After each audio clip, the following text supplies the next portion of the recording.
Le Dexcom G7 propose un ensemble d'alertes conçues pour vous tenir informé tout au long de la journée et de la nuit et peut vous aider à atteindre vos objectifs.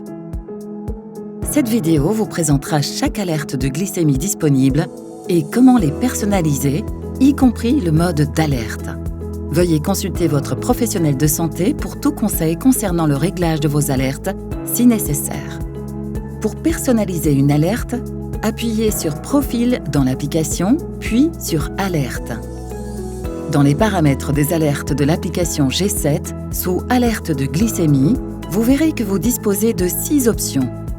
Parcourons ensemble chaque alerte et la manière dont vous pouvez les personnaliser.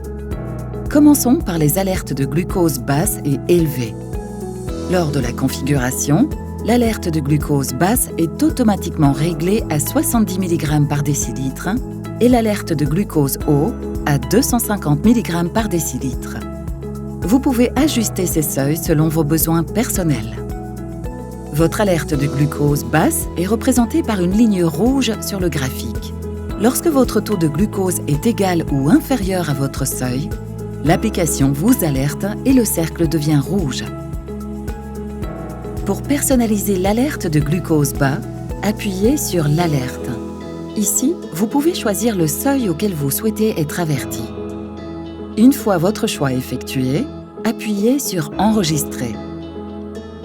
Vous pouvez également personnaliser le mode de notification, son, vibration ou synchronisation avec les paramètres de votre téléphone.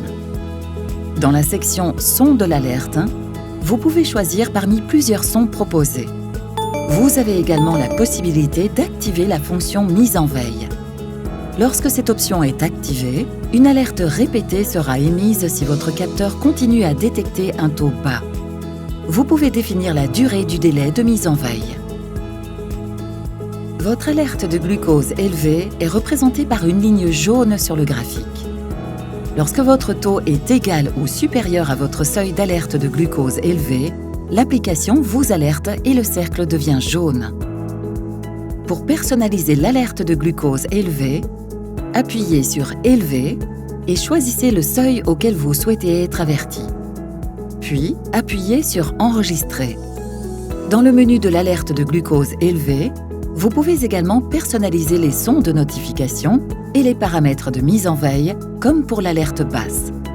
Vous avez la possibilité de retarder la première alerte de glucose élevée jusqu'à ce que votre taux de glucose reste élevé pendant la durée que vous définissez. Par exemple, l'alerte ne se déclenchera pas tant que votre taux n'est pas resté au-dessus du seuil pendant plus de 30 minutes. Passons maintenant à l'alerte glucose très bas, qui est une alerte fixe. Elle vous avertit lorsque votre taux atteint 55 mg par décilitre ou moins. Dans le menu, vous pouvez personnaliser le mode de notification. Veuillez noter que votre appareil émettra un son si vous ne confirmez pas la première alerte, même si elle est réglée sur vibreur ou synchronisée avec les paramètres de votre téléphone. Un rappel fixe est également activé. Après avoir confirmé la première alerte, celle-ci se répétera toutes les 30 minutes si votre taux reste dangereusement bas. Ce paramètre ne peut pas être modifié.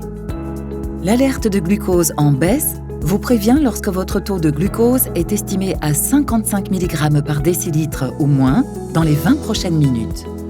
Vous pouvez choisir de l'activer ou de le désactiver.